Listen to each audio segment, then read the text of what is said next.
Hello, hello. Welcome back to the Eva Show. I am very, very excited to introduce you today my amazing guest, Lauren, and she is the embodiment of the magnetic woman. So before I even start talking so much, maybe introduce yourself. I'm so thrilled that you're here. It's so amazing. Maybe introduce yourself and yeah, share who you are and what brought you here. Yeah, definitely. Well, thank you so much for having me. I'm so excited to be here. So, as Ava said, I'm the magnetic woman, also known as Lauren Joyce, and I help women reclaim their power through pleasure. And the irony is, I grew up Catholic, and not just Catholic, like I went through 10 years of Catholic school. So the word pleasure was not in my vocabulary. Like I was not growing up in a space where pleasure, desire, sensuality, embodiment was talked about, let alone encouraged. And after 10 years of Catholic school and deeply like ingraining that, right, or having that ingrained in me, I decided, I don't think organized religion's for me. My family was not very religious. It was just that I was attending Catholic school. And I was like, I'm nothing, right? I was like, what, 18? I was like, I don't believe in anything, which was fine at the time. And then when I was 25, though, my dad passed away. And he was an amazing man. We had a very great relationship, and I had no idea what to do. I was so lost. And spiritually, I was like, I don't agree. Oh my goodness, with organized religion. Can you still see me? Sorry, the light went out. No worries. Okay. So many technical difficulties this morning for me on this side. On this side. So, anyways, I had no idea what to do. Spiritually, I was like, I don't believe in organized religion, but I need something spiritually to believe in. And I, in my feelings of being lost, I decided to look to personal development to learn how to deal with what I was feeling, all of this grief. So I found my way to Mama Gina's School of Womanly Arts, which, if you don't know, Regina is the woman who wrote the book Pussy, A Reclamation. She had not written that book at that time. Okay. This is like back in Oh God. 2013. Wow, this is And so long ago. so, Wow. right. So she's talking about helping women live a pleasure filled life. And I'm like, that sounds great and way better than grieving. So, like, let me take this course so I can just completely and utterly emotionally bypass my grief and not deal with it and just go straight to eating chocolate cake on a regular basis? And how did that work out? Well, within 15 minutes of the first day, Regina goes, a woman's power is her connection to her pussy. And all of my Catholic conditioning was like, run, run, no. And yet something deeper inside of me was just like, I need to stay. Like, this is something I'm meant to hear and to like learn about. And as I was learning about goddesses and the feminine and sensuality, it was like I had been dehydrated in a desert and I was finally taking a drink of water. Oh, I Everything love that. started to make sense, and I became obsessed. And not only did I find myself moving through grief in a very healthy way because I was actually like attuning to my emotions, I was more confident. I felt more alive. I felt more radiant. And so I thought, if this content, this information can help me from where I was, I want to help other women learn this. And the more I learned about pleasure and sensuality and wanted to lean into it, the more I had to confront the deeply held religious conditioning that I had. Mhm. And as I was stripping that away and deconditioning, I realized that there was this world of what I call the sacred feminine. So, like rituals, ceremony, goddesses, certain archetypes that filled this spiritual gap and longing, and not just filled it, but was like, oh, this is the truth. This is what I was always meant to come back to. And so now I help women really combine sacred feminine aspects, ritual, ceremony with pleasure and embodiment as a foundation for what I call the embodied feminine leader. Oh, I love it. I love it. And I also love particularly, the whole, okay, growing up in Catholic, going to Catholic school. I mean, I grew up Catholic, so I'm originally from Poland, so I know it comes with a lot of, it comes with a little bit of conditioning, especially around. Especially around being a woman, just a little bit. Yeah. I mean, besides, church gives us two roles. We are either the slut or we are the whore, the mother, right? This is the only kind of roles we have as in society according to church. We are the holy mom, or we are the dirty slut. So I think. Yeah. And it's not even that we are the mother. You are the virgin mother. That is an impossible archetype. That is an impossible model, to be a mother without sex. Yeah, and I think that's also where purity culture comes in, right? I mean, it's 100%. very interesting. And I think, I work a lot with, unraveling subconscious beliefs around, also sexuality and everything. And this always comes up, right? And so many women also come into the state I actually had a really fulfilling sex life before I got into a serious relationship. And even in my own journey, I realized when I was, starting all these rituals to call in my soulmate, I'm like, I actually don't want to be in a relationship, I realized, because I was like, wow, it comes with a lot of stuff. I don't want to have a sexless relationship. Yeah. It was so deeply, even for me, it was so deeply decoded, where I was like, wow, okay, if I have my soulmate, I will have a sexless relationship, which is obviously, as a pleasure coach, the personal nightmare, right? Yeah, you're like, definitely not. Yeah, so I love it. And also so cool. I love Mama Gina. I also took one of her courses at some point online. But I mean, before she even wrote that book, man. Yeah, I did her mastery course, which I don't believe she offers anymore, and that was in person. And then I did 2 years in her in her mastermind. So when I say I became obsessed, I became upset. I was like, I need everything. I need all of the information, all of the books, all of the classes. Where has this information been my entire life? Yeah, and I think it's also so interesting. I love that. Where has it been? It's obviously it is not available to us. It is available within us, but the conditioning on top of us is so much. And outside, I've been in Egypt last year. We went to the Alexandria Library. I can't remember. I think 4 million books, right? One of the biggest libraries on earth. Not a single fucking Tantra book. Yeah. Egyptian Tantra, nothing. And I'm like, how come Egyptian Tantra? Of course, I understand it has been all destroyed, but I'm like, wow, the biggest library on earth, not a single book around sex. Yep. And how did we all get here? Yes. So what is your theory on that? It's mind-boggling. I feel like the world and culture and society have been brainwashed for the last 3,500 to 5,000 years, right? Where it's we've been living in this alternate universe of the patriarchy. Because prior to 5,000 years ago, all cultures worshipped the goddess. And typically one goddess, the mother goddess, that's it. And then it was this slow decline into patriarchy. Yes. I think it's very interesting.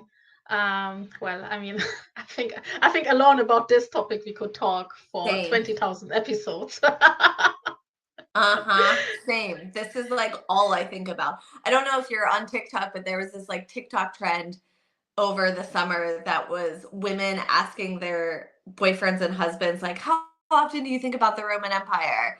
And I'm like, I also think about it on a daily basis because I think about how it fucked us as women. Yeah, I had this moment. I mean, like, I mean, you also know that, and everybody here in the audience also knows it. But I do the retreats to Egypt, and last year I themed it according to Cleopatra. I feel really her energy was coming to me very strongly over the last 2 years, and I think she, for me, is like literally the representation of the embodied yeah, Agreed. the like the embodied female leader, right? Especially, like, I mean, like, I love all these goddesses and all these archetypes as well, but I love it because she was human. Yep.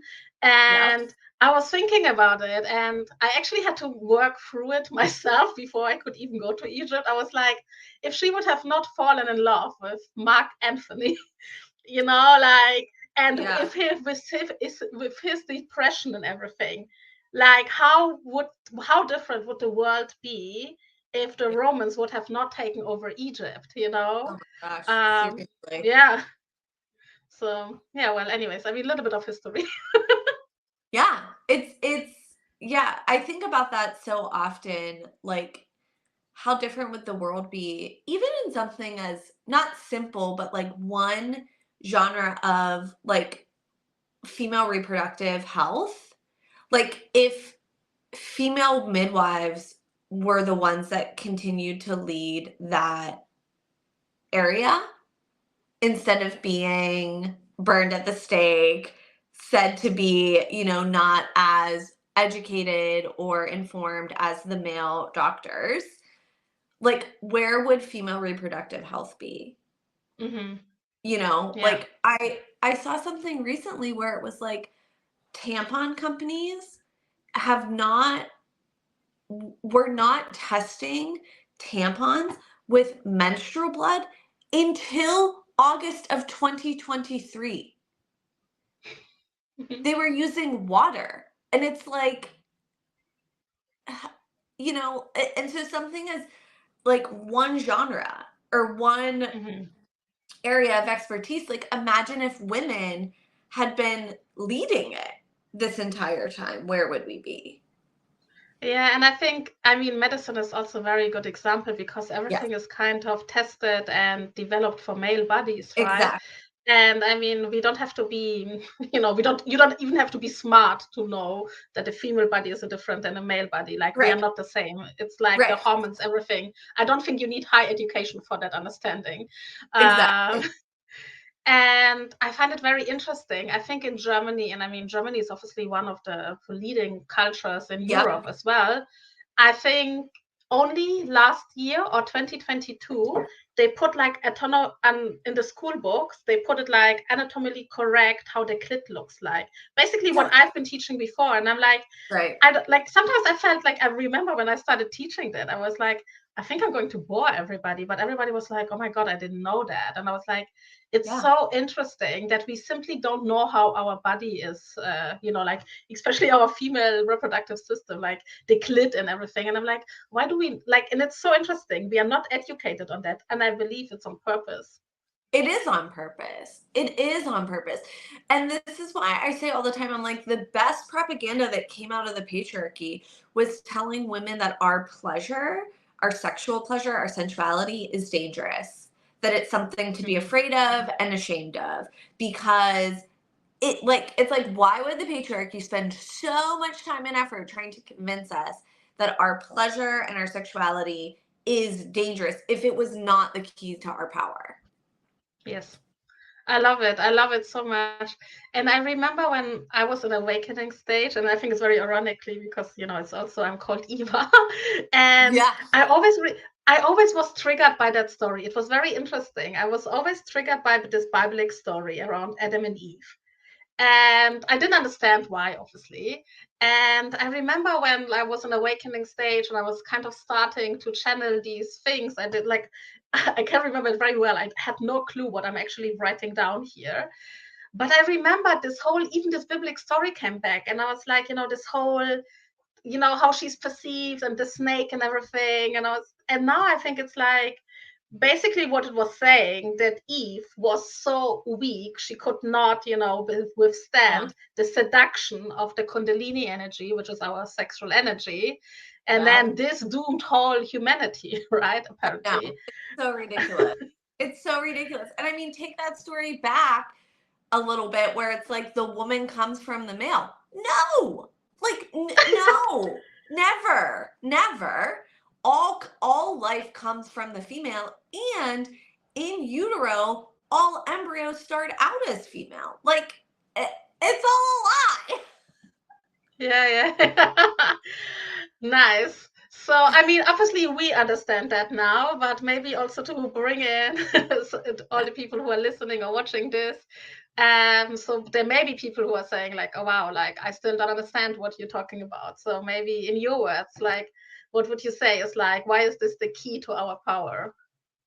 Well, our pleasure is our birthright. I mean, to me, this is why why my soul chose to be human, was to have the human experience. And I think so much of what we learned in terms of organized religion and even a lot of like neo spirituality is about transcending and escaping the human experience. Mm-hmm. And my belief is that it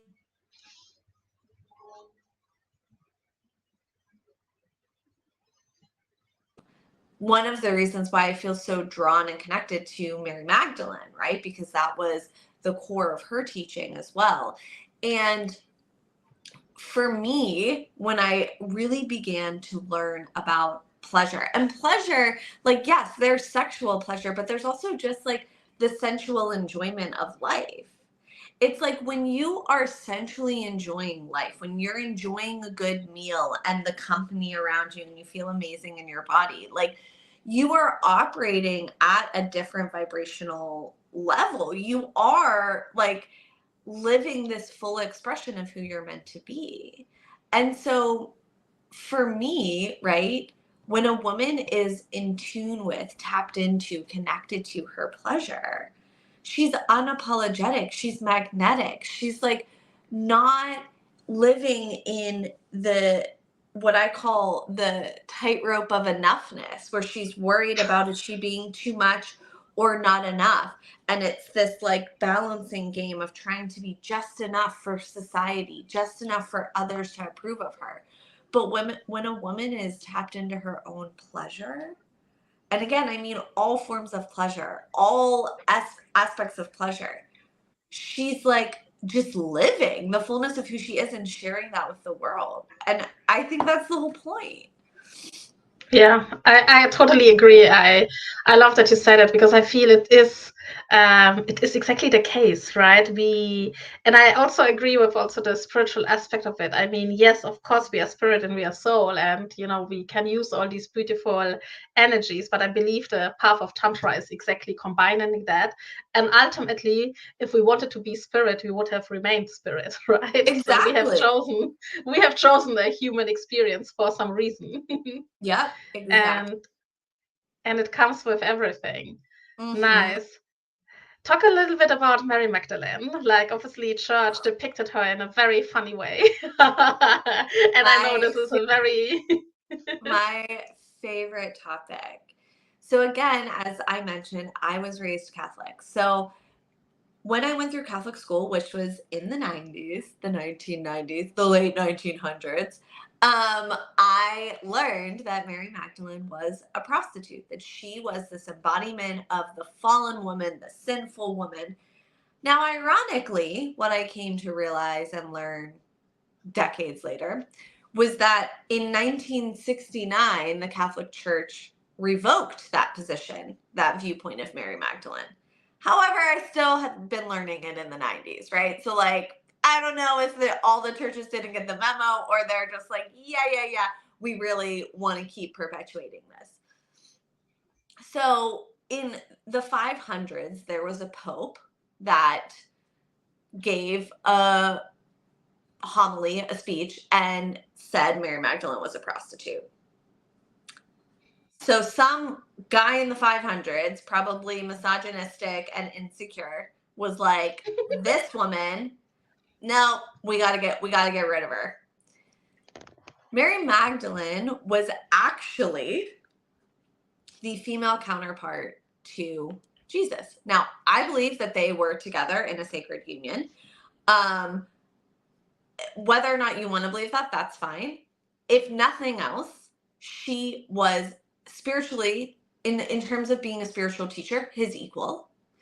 She was the apostle to the apostles. She was the one that Jesus, resurrected to. So there would be no Christianity without Mary Magdalene. And she was responsible for actually perpetuating his teachings for decades after his crucifixion. So, and to me, Mary Magdalene is actually this model of what it means to be divine and human as a woman. And so once I began to learn that not only was she not a prostitute, but she was a priestess, right? She was a spiritual teacher. And again, I believe that she was a sacred sexual priestess. So a woman who was aware or schooled in and practiced in, embodied in the arts and spiritual path of sexuality. Again, it was like this other drink of water after being dehydrated. It was like, oh, so not only am I learning about pleasure and like reclaiming pleasure for enjoyment, but there's a way that pleasure is sacred. Like this thing that I was told was going to send me to hell was going to be like the reason why I was morally corrupt for my entire life. Like this thing is not only okay, but it can be seen as sacred. And to me, that was born and forged from a connection with Mary Magdalene. And I remember back in like 2019, I was attending a retreat and we were doing like some breath work and a meditation. And in the meditation, the people are like, the woman leading, it's like, okay, turn to your right and see your guide. And prior to this, anytime I had done a meditation like that, and they would be like, see your guide or see, whatever, like divine energy, I would just like sense it, like feel like, oh, there's an energy, but I would never like see a specific thing, or it would be kind of like just like a golden woman, like a goddess, nondescript. And it's like in the meditation, they're like, okay, turn to your right, see your guide. And in the meditation, Ava, I go, nope. Oh my God. Because it was Mary Magdalene. And I was like, there's no possible way. No. And through the meditation, it's like, get the wisdom from your guide, blah, blah. And from then on, I was just like, obviously I'm pulled to work with her. Mm-hmm. And for me, the more I worked with her, the more I read her gospel, the more I leaned into a connection with her, the more it helped me reclaim pleasure as something that was sacred and something that could be incorporated into my spiritual practices, that was spiritual itself. And so I host an annual retreat in southern France where we go to the cave where she lived for 30 years. We take a pilgrimage there, and it is a very moving experience. And again, to me, because she was a sacred sexual priestess, I also see her as this like embodiment. And how do I say it? The connection that I have with Mary Magdalene is also about seeing the human experience as sacred, right? Mm-hmm. So as part of that retreat, we stay at a 5-star hotel and we have like luxurious meals and we indulge in all of these aspects of humanness, right? And to me, the patriarchal, misogynistic, masculine path of spirituality is a path of renunciation, right? Like we were saying, it was all about it's all about transcending the body, escaping humanness. Like I grew up again Catholic, and it was like if you wanted to take a spiritual path, you literally took a vow of poverty, right? It's like renounce everything. And to me, the path of the feminine, the sacred feminine, is a path of reclamation. It's about a path. It's a path of reclaiming all parts of who we are, especially the taboo, the pleasure, the sexual, the fiery, the full of rage. And it's a path of like reclaiming our humanness and reclaiming again the parts of ourselves that we're told are too much, or you can't have like luxury and spirituality, or you can't be flirtatious and powerful, you can't be sensual and a leader. And to me, the path of the feminine is that path of reclamation. Oh, I love it so much. I love it so much. I was like, oh, I was listening, and I'm sure everybody will love it so much as well, because it's so true. We are conditioned in the very opposite way, but it's really Yes. not. When we really think about it, it's like a very contractive way of living, right? It's a very Yes. restrictive way of living. And ultimately, when we are restricted, we are also way more controllable, right? But while we are, and I think this is for me, that's what this whole pleasure topic is really also about, is really also about liberation. It's also about freedom, ultimate freedom. And it's like, I also say it in like, when I have a program called the Pleasure Queen, and I also say it like, yes, the orgasms, I can teach you all about that. That's Yep. not the problem. But ultimately, it's all about your freedom, and it's all about your expression, and it's all about loving your body. I feel deep sadness. How many women absolutely hate their bodies, I and know. how we are conditioned to hate the body, right? So, Yeah. Yeah. And and yeah, it's so sad. I remember because again, I've been doing this work for a decade now, and one of the biggest shifts that I made when I first started was learning how to honor my beauty. Because I grew up in, again, the 90s and early 2000s, where the standard of beauty was like 5'10, bone thin, blonde. I am 4'11, curvy, like hourglass figure, dark hair, dark eye. I was the exact opposite, right? Of everything I was being told was beautiful. And so I had a deeply held belief that I was not attractive. And I say this and people laugh, and I'm like, yes, I'm very different now, and I look the exact same, right? Like nothing about me has changed except that my own view of my beauty. And I remember, being in Mama Gina's and her talking about honoring your beauty. And I just had this moment of like, am I truly going to walk through my entire life thinking I'm like ugly? Like, that seems like a waste. Like, maybe I can just find one thing I find that's attractive about myself or whatever. And I began to, right, like really honor my beauty. And then fast forward a few years, and I was in a coaching certification program at an event, and I'm at a table with women, and all spiritual women, all into personal development, and we're doing gratitudes. And I go, I'm so grateful for my beauty. I was mocked for the rest of the day and weeks to come by these women. Oh, I'm so grateful for my beauty. And it's like, even in personal development spaces, there are certain aspects of the feminine that are still seen as like superficial and too out there and unnecessary, right? And I know, Ava, you and I have had this conversation where women are like, oh, I'm a goddess, Aphrodite. Oh, sacred sexual. Look, that's unnecessary. Don't talk about that, right? And it's like, okay, obviously there are still aspects and still shadows of the feminine, even in spiritual spaces. Well, I shouldn't put them in quotes because they are, right? Like even in spiritual places, even in places of women's empowerment, even in places, communities that label themselves like priestess, you come in and talk about sacred sexual priestess and they're like, but not that one. No, thank you. Yeah. Oh God, I can so relate to that. I was also once at a Tantra retreat. Not even, I think it was a normal festival, like a spiritual festival.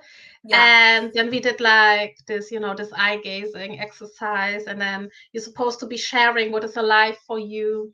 And this woman says to me that she's triggered because I was wearing lipstick and at the spiritual festival. And I was like, what is your problem? Like, I Yeah. literally, when I was like, and I was like, I didn't like, obviously, it was this holding space and active listening exercise, but I was really like, yeah, I'm triggered that people apparently don't shower anymore just because they became spiritual. Like, I Yeah. mean, where did hygiene go? Oh my gosh, So, don't even get me started on that one. But yeah, it's so interesting, right?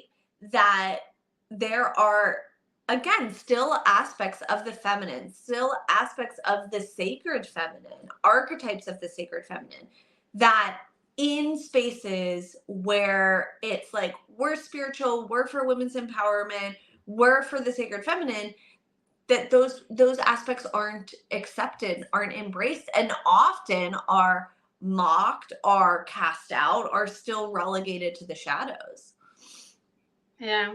And I feel, but I feel in the other side, it's also really important to create other spaces. And I mean, that's what Yeah. you are doing, that's what I'm doing. And I think also, I feel like I remember when I kind of came across you last year at some point, I resonated also so much with the topic of, having also a rather luxurious experience, especially with retreats. I also do host retreats. And I remember also for myself, like, when I'm looking at retreats and I'm like, okay, why do I have to sleep on the floor all of a sudden? I'm going like, Yes. it's still relaxation, like, why do I have to make myself even more uncomfortable than I have at home? Like, Yeah. like, what's the Because reason? Like, I think that one, a lot of personal development is still deeply steeped in patriarchy and misogyny.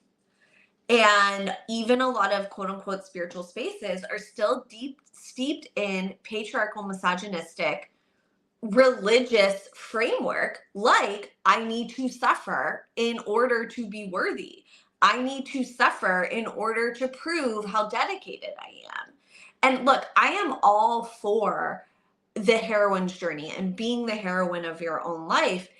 And there's a time and a space to look at, like, where am I just perpetuating this story of suffering to victory, or suffering to being okay, because I think that that makes me more worthy or more spiritual, or is the path that I have to take. It's like, life is gonna happen, you know what I mean? Like, you're gonna experience loss, you're gonna experience heartbreak, you're gonna experience challenges.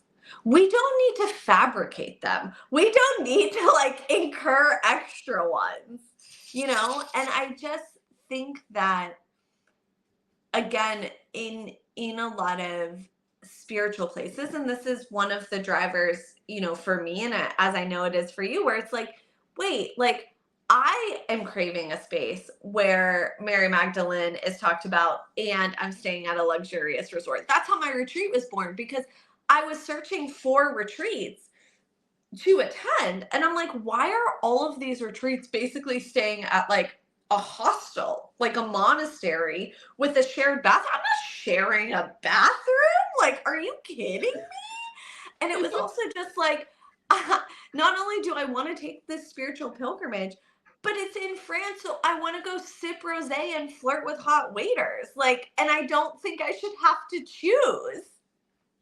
Yeah, I love it so much.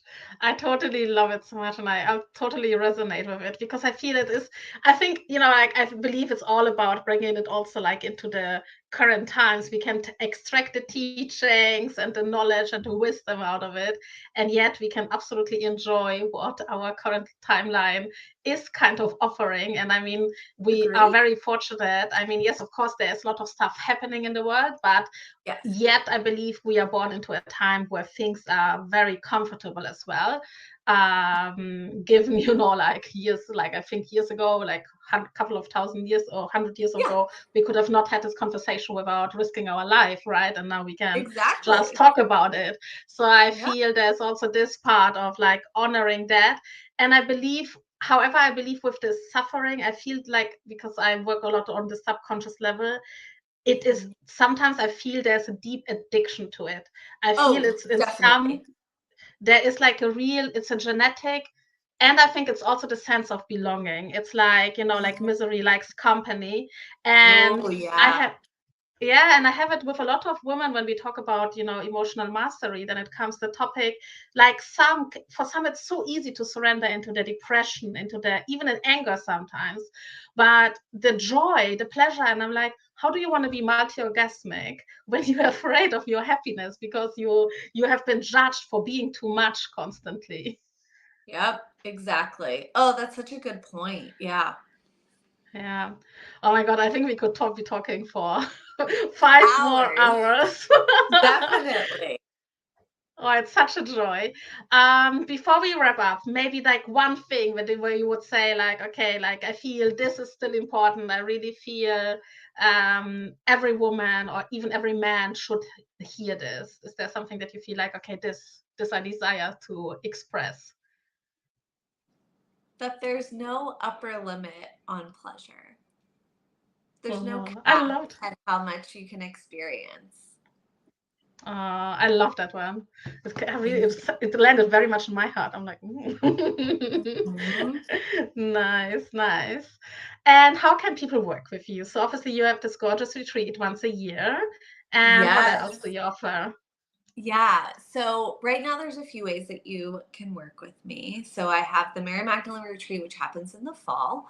I have an incredible global community called the Red Temple, and this is like the mystery school that you never received / membership, right? So we meet regularly, monthly for new moon rituals. There's courses that are specific to this global community. I bring in guest experts, and so that is like ever present. And then right now, I am doing what I'm calling the Goddess World Tour, which is in person VIP intensive. So one on one experiences globally. We go to places with sacred feminine sites and awaken your ancient feminine wisdom and bring it forth to birth your new body of work. Oh, I love it. I love it. I love it. I will put everything on the show notes. I assume it's all Amazing. available on your website. Yep. So So, I am the magnetic woman on everything, my website, my Instagram, all the places and spaces. And if you're watching this, listening to this, and you decide to come follow me on social media, reach out and say hi. I love, when people follow me, finding out where they came from and how they found me. So definitely reach out. nice, nice, nice. Thank you so much for being Thank here you. and being guest. I think we could easily talk a couple more hours. Oh So my it's been gosh, for such a sure. Thank pleasure. you so much. Thank you, thank you. And yeah, I'm sure I will see you at some point in person somewhere to hug you and have a rosé Definitely. together. Definitely. All right. Thank you so much, beautiful. Thank you. Bye, everyone. Bye bye.